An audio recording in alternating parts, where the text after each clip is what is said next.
Imagine looking into the eyes of your absolute best friend as your lungs suddenly refuse to take in air. You are sitting in the safety of your own living room, surrounded by photographs of your children, a warm fire crackling beside you, and a freshly poured cup of herbal tea resting on the table. The pain in your chest is agonizing, a heavy, crushing weight that makes your vision blur. You reach out your hand, desperate for help, silently pleading with the woman sitting across from you. She is the person who held you when your husband died, the woman who knows all your deepest secrets. But as you collapse to the floor, fighting for your very last breath, she does not reach for the phone to call for an ambulance. Instead, she simply sits back, watches you fade away, and takes a slow, calm sip from her own cup. To the outside world, Eleanor and Patricia were completely inseparable, sharing an intense bond that spanned over 15 years in their quiet, affluent American neighborhood. They were the kind of friends who shared everything, from daily morning walks to managing their financial trusts. Yet, on a rainy Tuesday afternoon, an ordinary gathering over a shared pot of specialty tea ended with Eleanor dead on her own hardwood floor. Patricia walked out of that house entirely unharmed, playing the role of the devastated, grieving neighbor perfectly for the paramedics and local police. How does a healthy woman suddenly perish in her own home while her closest companion survives without a single symptom? Before we dive deeper, let us know in the comments where you're watching from. We'd love to hear from you, and don't forget to hit that subscribe button so you never miss any of our upcoming videos. Eleanor was a 58-year-old widow who had recently inherited a substantial life insurance trust following the tragic loss of her husband. She was known throughout her community as a remarkably generous woman, always baking for local charity events and opening her beautiful home to anyone in need. When her husband passed away, Patricia stepped in to become Eleanor's anchor. Patricia was 52, stylish, charismatic, and seemingly living a flawless life just 2 doors down. However, Patricia was hiding an overwhelming mountain of secret debt after a messy, highly contested divorce left her financially ruined. Desperate to maintain her lavish lifestyle, Patricia volunteered to help Eleanor manage the complex financial paperwork associated with her newly acquired multi-million-dollar estate.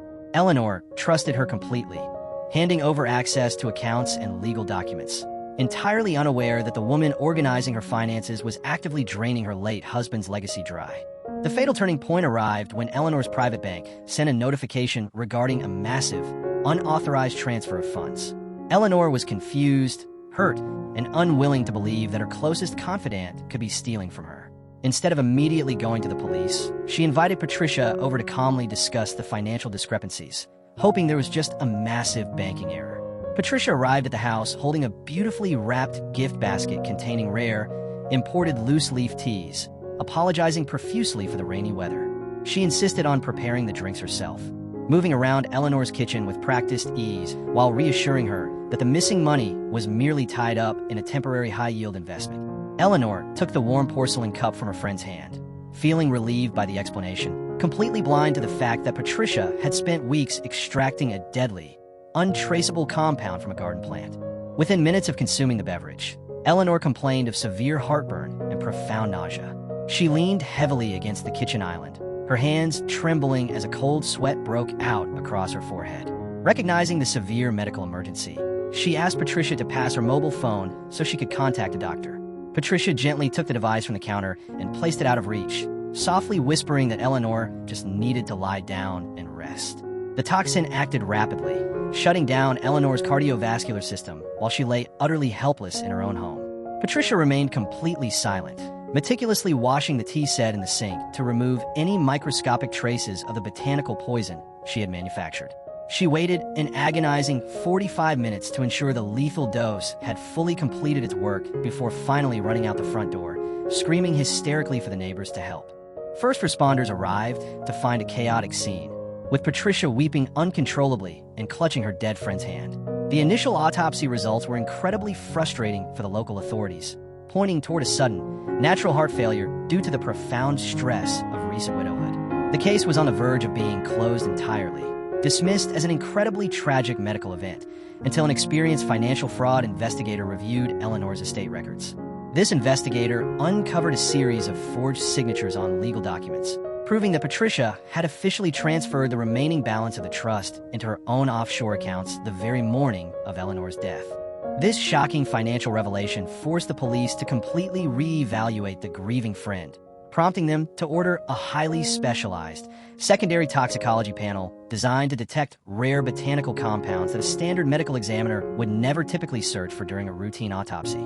The specialized laboratory results took 6 agonizing weeks to process, but the final report exposed a chilling reality. Eleanor's blood was completely saturated with an obscure, highly concentrated compound derived from oleander, a remarkably common but incredibly toxic ornamental shrub.